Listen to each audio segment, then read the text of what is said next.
दोस्तों नमस्कार। आज जो कहानी मैं आपको सुनाने जा रहा हूँ उसकी शुरुआत होती है 1 फरवरी 2011 को। यह मामला एर्नाकुलम केरल जिले का है। एक 23 साल लड़की सौम्या के साथ एक सच्ची घटना घटी है। सौम्या एक सर्स गर्ल थी। उसके घर में उसके माँ सुमति और एक छोटा भाई थे। सौम्या एर्नाकुलम के सुपरमार्केट में सहायक के रूप में काम करती थी। 1 फरवरी 2011 को अपनी माँ से सौम्या के फोन पर बात हुई। उसे आज रात की ट्रेन से अपने घर सोरनूर जाना था।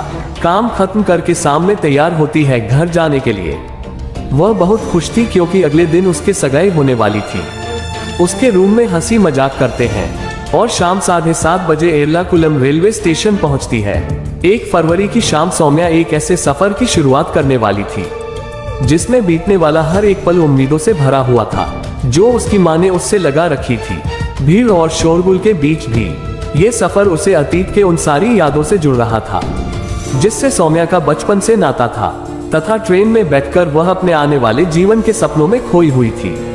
वह एर्नाकुलम सोरानूर पैसेंजर ट्रेन के लेडीज कंपार्टमेंट में बैठी हुई थी।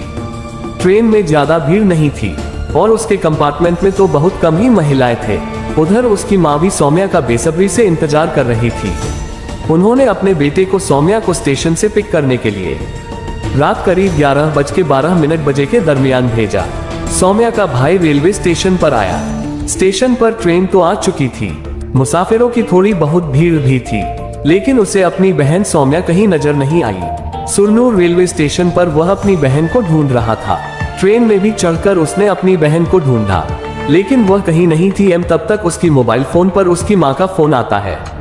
सौम्या की माँ उसके भाई से पूछा कि ट्रेन आ गई। तब उनके बेटे ने बताया कि ट्रेन तो आ गई है, लेकिन दीदी कहीं नजर नहीं आ रही। मैंने सब जगह ढूंढ लिया। उसकी माँ परेशान हो जाती है और गुस्से में कहती है तुमने लेट कर दिया होगा, और वह खुद घर के लिए निकल गई होगी। उन दोनों सौम्या के फोन को मिलाते हैं, लेकिन उसका फोन बंद आ रहा था। वह लोग काफी परेशान हो जाते हैं। 11:30 बजे की ट्रेन से आने वाली सौम्या रात के 1 बजे तक भी घर नहीं आई। तो सौम्या के घर वाले पुलिस स्टेशन जाते हैं और उन्हें अपनी बेटी सौम्या के बारे में सब कुछ बताते हैं कि उनकी बेटी एर्नाकुलम से सोरनूर के लिए पैसेंजर ट्रेन में बैठी थी, लेकिन वह अभी तक घर नहीं लौटी, जबकि ट्रेन तो 11:30 बजे ही पहुंच गई। पुलिस ने पूछा कि क्या सौम्या कंफर्म ट्रेन पर चढ़ी थी, तो उन्होंने बताया कि ट्रेन पर बैठने के बाद उससे फोन पर बात हुई थी। तब उसने बताया था कि उसने बेलाथूर नगर रेलवे स्टेशन पार कर लिया है। पुलिस ने कहा कि यह मामला तो रेलवे पुलिस का, लेकिन फिर भी हम कुछ करते हैं। उन्होंने रेलवे पुलिस से बात करने की बात कहते हुए उन्हें तसल्ली दी और पुलिस ने फॉर्म रेलवे पुलिस को कांटेक्ट किया और सौम्या के बारे में पूरी बात बताई और पूछा कि क्या आपके पास उस लड़की को इंफॉर्मेशन आई है।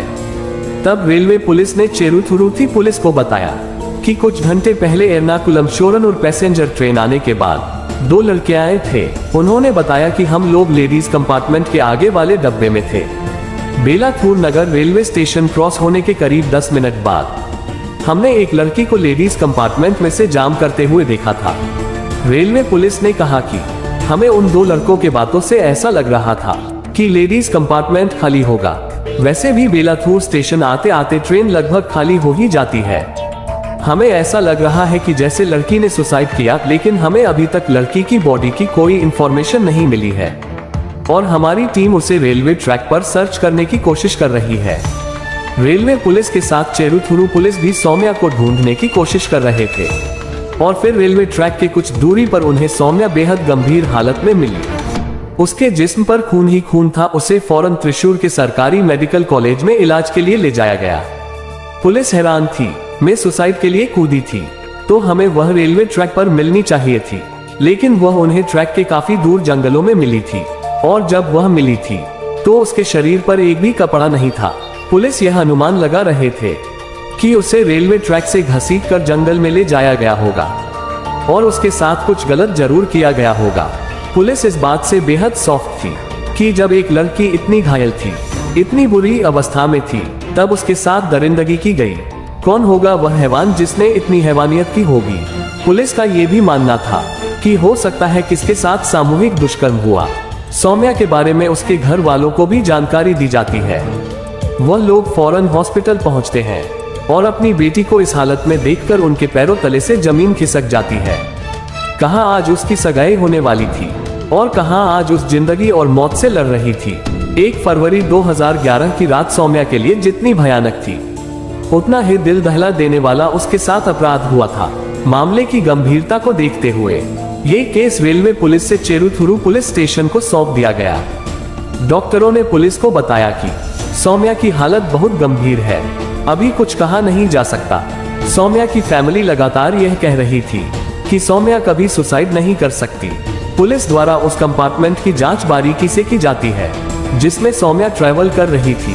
डिब्बे को चेक करने पर उसने के दीवारों पर पुलिस को खून मिला और वहां पर कुछ टूटे हुए बटन भी मिले और लगे हुए खून को कलेक्ट करके सौम्या के खून से मैच कराने के लिए भिजवा दिया जाता है। उस जगह के भी बारीकी से छानबीन की जाती है जहां पर पुलिस को सौम्या मिली थी। वहां पर पुलिस को घसीटे जाने के निशान मिले जो रेलवे ट्रैक से वहां तक थे और काफी खून भी मिला।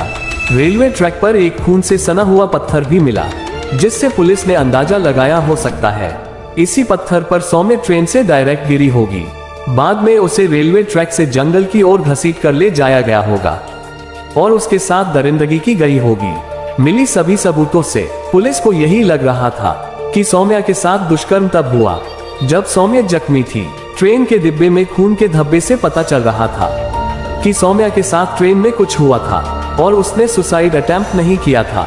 पुलिस इस सोच में पड़ गई कि सौम्या ट्रेन से ट्रैवल कर रही थी तो उसके पास लगेज भी जरूर होगा जो ना ही उन्हें क्राइम इन पर मिला और ना ही ट्रेन में, यानी कि उसके साथ मारपीट के अलावा लूटपाट भी की गई है। पुलिस को सौम्या के पास बैग कुछ नहीं मिला। अब सौम्या के साथ ट्रेन में क्या हुआ ये सब बताने के लिए सौम्या तो उस कंडीशन में नहीं थी कि उससे पूछताछ की जा सके। अब सौम्या जहां गंभीर हालत में मिली थी वहां के इलाकों में जाकर पूछताछ की जाती है और वहां के सभी छोटे मोटे चोर उचक्के को उठाकर उनसे पूछताछ करने की शुरुआत की जाती है। और जो 2 लड़कों ने रेलवे पुलिस को सौम्या की ट्रेन से कूदने की बात बताई थी उन्हें भी पुलिस द्वारा थाने में बुलाकर पूछताछ की जाती है। मीडिया, अखबारों, सोशल मीडिया पर भी यह खबर अब दिखाई जाने लगी थी। उधर सौम्या मौत और जिंदगी के बीच झूल रही थी। उन 2 लड़कों ने बताया कि उस रात हमें पहले लेडीज कंपार्टमेंट से किसी लड़की की चीख सुनाई दे रही थी। जब तक हम कुछ सोचते समझते तब तक लड़की ट्रेन से कूद गई। फिर हमने ट्रेन से उतरकर पुलिस स्टेशन में जाकर सारी बात बता दी थी। अस्पताल में सौम्या की हालत दिन पर दिन और बिगड़ती जा रही थी। डॉक्टरों की रिपोर्ट से पता चला कि ट्रेन में मिलने वाला खून सौम्या का ही था। अब ये बात कंफर्म हो गई। ट्रेन में सौम्या के साथ मारपीट की गई थी और उसे ट्रेन से ही धक्का दिया गया था। पुलिस का शक उन्हीं 2 लड़कों पर था, लेकिन उनका कहना था कि हमने कुछ नहीं किया। उन 2 लड़कों के साथ ट्रैवल कर रहे कुछ और लोगों से पूछताछ की गई जिसमें पुलिस को एक हाथ वाले एक आदमी का पता चला। उन मुसाफिरों का कहना था कि जब सौम्या ट्रेन से कूदी तब उसके कुछ ही मिनट बाद एक आदमी भी ट्रेन से कूद गया था। उनका कहना था कि हमने उसे रोका भी लेकिन वह नहीं माना। उन्होंने ये भी बताया कि पहले वह एक हाथ वाला आदमी हमारे कंपार्टमेंट में था, लेकिन पता नहीं कब वो लेडीज कंपार्टमेंट में गया। हमने तो उसे तब देखा जब वह ट्रेन से छलांग लगा रहा था। पुलिस ने उन लोगों की मदद से उस आदमी का स्केच बनवाया और उसकी तलाश जारी कर दी। सीसीटीवी स्कैनिंग में उन्हें एक हाथ वाला आदमी भी दिखाई दिया। वह आदमी एकदम भिखारी टाइप था। पुलिस ने उन सभी लोगों को आड़े हाथों लिया जिन लोगों ने अपने कंपार्टमेंट में से सौम्या की चीखें सुनी थी। कि जब उन लोगों ने लड़की की चीखने चिल्लाने की आवाज सुनी, फिर भी उन लोगों ने उसकी मदद करने की कोशिश क्यों नहीं की। लेकिन उनका कहना था कि हम कुछ करते उससे पहले सौम्या ट्रेन से कूद चुकी थी। ट्रेन के लेडीज कंपार्टमेंट में सौम्या की आवाज सुनने वाले और सौम्या को ट्रेन से गिरते हुए देखने वाले और उस कटे हाथ वाले आदमी को भी पुलिस के शक के दायरे में थे। डॉक्टरों का कहना था कि सौम्या के बॉडी पर से जो डीएनए सैंपल मिला एक ही आदमी का था, यानी कि उसका यौन शोषण करने वाला एक ही आदमी का कहना था कि सौम्या की कंडीशन में कोई भी इम्प्रूवमेंट नहीं हो रहा है, लेकिन फिर भी वह अपनी पूरी कोशिश कर रहे हैं। अब सिर्फ सौम्या है पुलिस को बता सकती थी कि उसके साथ उस रात क्या हुआ था और उसके साथ क्या हुआ था। इसी दौरान 6 फरवरी 2011 को त्रिशूर के मेडिकल हॉस्पिटल में इलाज के दौरान सौम्या हमेशा के लिए खामोश हो गई। बताने से पहले ही कि किसने उसके साथ दरिंदगी हरकत किया थी और बताने से पहले उसकी मौत हो गई। सौम्या की मां सुमति का कहना था कि मेरी बेटी को दर्द से छुटकारा तो मिल गया, लेकिन इंसाफ तो तभी मिलेगा जब उसके कातिलों को सजा मिलेगी। उस कटे हुए हाथ वाले आदमी की तलाश पुलिस जोरों शोर पर थी और इस सिलसिले में पुलिस को कामयाबी मिली और रेलवे स्टेशन से उस कटे हुए हाथ वाले आदमी को पकड़ लिया गया। जब उसे थाने ले आया गया तो वह पुलिस के सामने खूब शरीफ बनने की कोशिश कर रहा था। उसने कहा कि किस तरह मैं भला एक हाथ से मजबूर आदमी यह सब हरकत कैसे कर सकता हूँ। उसका नाम गोविंदाचमी था और वह विरुद्धाचलम का रहने वाला था। इस बीच सौम्या की पोस्टमार्टम रिपोर्ट भी आ जाती है, जिसमें उसकी मौत सिर पर गहरी चोट लगने के कारण बताए गए। रिपोर्ट के मुताबिक जब सौम्या को अस्पताल ले जाया गया था तब वह अधमरी हालत में थी। अब गोविंद स्वामी का DNA सैंपल लिया जाता है, जिससे सौम्या की बॉडी पर मिल इंडियन से मैच कराया जा सके। लेकिन एक तरफ पुलिस गोविंदाचमी को दोषी साबित करने में कोई कसर नहीं छोड़ रही थी, वहीं दूसरी तरफ गोविंदाचमी को बचाने के लिए एक योजना तैयार की जा रही थी। गोविंदाचमी की तरफ से एक बहुत बड़े वकील केस लड़ने जा रहे थे, जिनका नाम B.A. अनूर था, जिसका पूरा नाम भेजो एन बने था। मुंबई आपराधिक वकील है और अपने करियर के दौरान कई हाई प्रोफाइल मामलों में पेश हुए। उनका मानना था कि गोविंदाचमी बेकसूर है। जब इस केस की पहली सुनवाई हुई तो 30 साल के गोविंदाचा को मानसिक रूप से असंतुलित भिखारी और फिर एक छोटा मोटा चोर बताया गया था और अब इस केस में गोविंदाचमी का दोषी होना ना होना DNA रिपोर्ट पर निर्भर समझा जा रहा था। और जल्द ही DNA रिपोर्ट सामने आई, जिससे साबित हुआ सौम्या का यौन शोषण गोविंदाचमी ने ही किया था। अब गोविंदाचमी से कड़ाई से पूछताछ की गई, जिसमें उसने बताया कि उस रात इसने सौम्या को लेडीज कंपार्टमेंट में अकेले देखा था।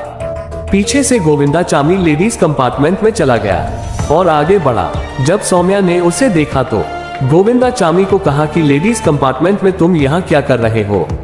तभी गोविंदाचमी उसके साथ जोर जबरदस्ती करने लगा, उसको मारा पीटा और उसके सर को ट्रेन के दीवार से टकरा दिया, जिससे उसके माथे से खून बहने लगा और वह बेहाल हो गई। फिर गोविंदाचमी ने ट्रेन से धक्का दे दिया। पहले सौम्या का सूटकेस फेंका और वह खुद भी कूद गया, क्योंकि ट्रेन रेलवे स्टेशन से कुछ ही दूरी पर थी और धीमी थी। गोविंदाचमी पीछे गया, सूटकेस बैग झाड़ियों में छुपा दिया। सौम्या ट्रेन से गिरने के बाद पत्थर से टकरा गई थी, जिससे उसके माथे पर बहुत गहरी चोट लगी। गोविंदाचमी उसके पास पहुंचा और उसे रेलवे ट्रैक से खींचकर जंगल में ले गया और जख्मी हालत में उसने दरिंदगी की सभी हदें पार कर दिया। उसके बाद उसे उसी हालत में छोड़कर सामान लेकर भाग गया। लेकिन उसने अदालत में सारा बयान बदल दिया कि पुलिस उससे जबरदस्ती दोषी ठहराया है, लेकिन फिर भी इस केस को रियलिस्ट बताते हुए और मूल रूप से बलात्कार और हत्यारा बताया गया और कोर्ट के द्वारा मौत का सजा सुनाया गया। लेकिन फिर मौत की सजा को 7 साल की सजा में बदल दिया। अदालत ने बलात्कार की सजा उम्र कैद में बरकरार रखी। उसे यकीन नहीं था कि गोविंदाचमी ने सौम्या की हत्या किया। अब ये सोचने वाली बात थी कि गोविंदाचमी गरीब भिखारी उतना बड़ा वकील का खर्चा कैसे उठाया, जबकि वकील ने खुद बताया कि इस केस में 15 लाख से अधिक कमाई किया। इस केस को किस फंड से वकील को केस लड़ने को कहा था, ये राज भी छुपी हुई है। जब उनसे पूछा गया गोविंदाचमी को बचने के लिए किससे संपर्क किया, तो उन्होंने कोई जवाब नहीं दिया। उस दिन पूरा केरल उड़ल मनाने में बेयसत था। जब सुप्रीम कोर्ट अच्छा से सुनाई नहीं किया, तब उसकी मां ने फूट फूट रोने लगी और बोलो कि मैं जब तक जिंदा रहूंगी तब तक उसे फांसी का सजा दिलवार कर रहूंगी। आपको इस केस के बारे में क्या राय है, कमेंट में जरूर बताना। इस केस के लिए तो एक लाइक और सब्सक्राइब बनता है। इस कहानी के माध्यम से आप लोगों को यही बताया जाता है कि ऐसे घटनाएं से दूर रहें। धन्यवाद।